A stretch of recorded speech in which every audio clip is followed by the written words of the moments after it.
శివాయ కాలభైరవ స్వామిని సత్యధర్మరథాయ చ భజతాం కల్పవృక్షాయ.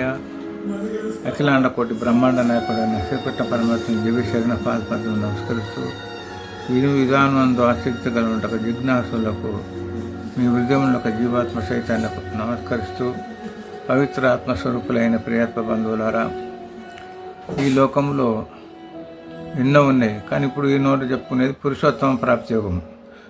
పురుషుడు అంటే జీవుడు లేకుంటే పరమాత్మ. ఉత్తమ పురుషుడు ఏంటి? లోపల ఉండి మనం ప్రకాశిస్తే చైతన్య స్వరూపుడు, అతడే పరమాత్మ.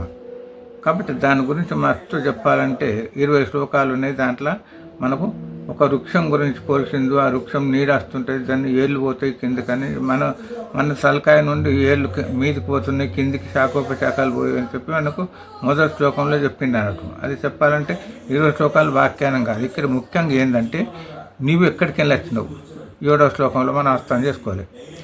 మమయ్యాంశో జీవలోకే జీవభూత సనాతన మనస్సష్టాని ఇంద్రియాని ప్రకృతిస్థాని కర్షయతి. ఇది మనకు ముఖ్య రహస్యం. భగవంతుడు చెప్పిండు, భగవంతుని అంశతో జీవుడు 84 లక్షల జీవరాశులలో తిరుగుతూ పోతుండు నా యొక్క అంశని. కానీ మీరు ఉత్తమ జన్మెత్తు కూడా మళ్ళీ జంతు జన్మ 84 లక్షల జీవులు పోకుండా ఉండాలంటే నీలో ఒక చెట్టు అంటారు, ఏది కామ క్రోధ లోభ మోహ మదమత్సర అని చెప్పి 6 శత్రువులు ఉన్నారు.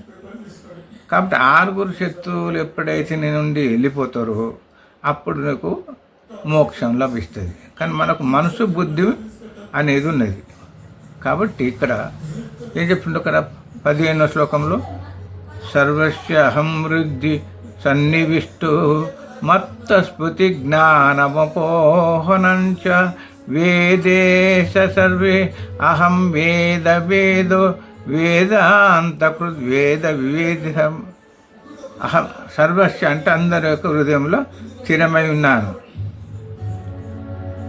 కాబట్టి మత్త నా నుండి శృతి జ్ఞాపక శక్తి మరుపు బుద్ధి వేదాలను సమకూర్చి వేదాలను ధృవీకరించి వేద విజ్ఞానాన్ని అందరి చేసేవాడు కూడా నేనే నీ హృదయంలో ఉన్నా జీవాత్మ, నేనే ఈ పంచభూతాలు నేనే. కానీ మీరు ఏంటంటే సూర్యుడు కానీ చంద్రుడు కానీ అది పంచభూతాలు.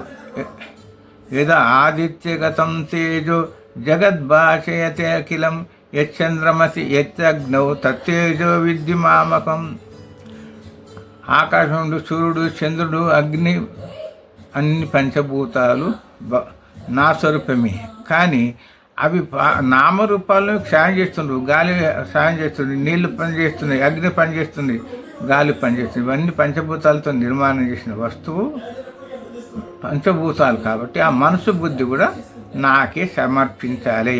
అది జడమైన పదార్థం, అది కంటికి కనబడదు. బుద్ధి లేదంటే కోపం వస్తుంది. ఇవన్నీ విషయాల గురించి మనకు సవివరంగా చెప్తుండు. కాబట్టి ఏతద్ బుద్ధిమాంశాత్ ఏతద్ అంత బుద్ధిమంతుడైన వాడు కృతకృత్యత అంటే తన ధర్మయుక్తమైన కర్మలలో నిష్కామ బుద్ధితో ఫలాపేక్ష రహితంగా ప్రతిఫలాన్ని ఆశించకుండా ఎవడైతే చేస్తాడో వాడే ఉత్తమ యోగంలో అగ్రగామిగా నిలుస్తాడని చెప్పి ఈ భగవంతుడు మనకు 10వ అధ్యాయంలో సవివరంగా తనకు అభిప్రాయం చెప్తుంది. కాబట్టి చెప్పాలంటే అఖండం ఉన్నది. కాబట్టి సూక్ష్మంలో మోక్షం పొందని కాబట్టి ఆ భగవంతుని దివ్యానుభూతి ఉత్తమ పురుషుని పొందడానికి మనకు విషయాలు చెప్పిండ్రు. అది మన గురువు ద్వారా తెలుసుకోవాలి.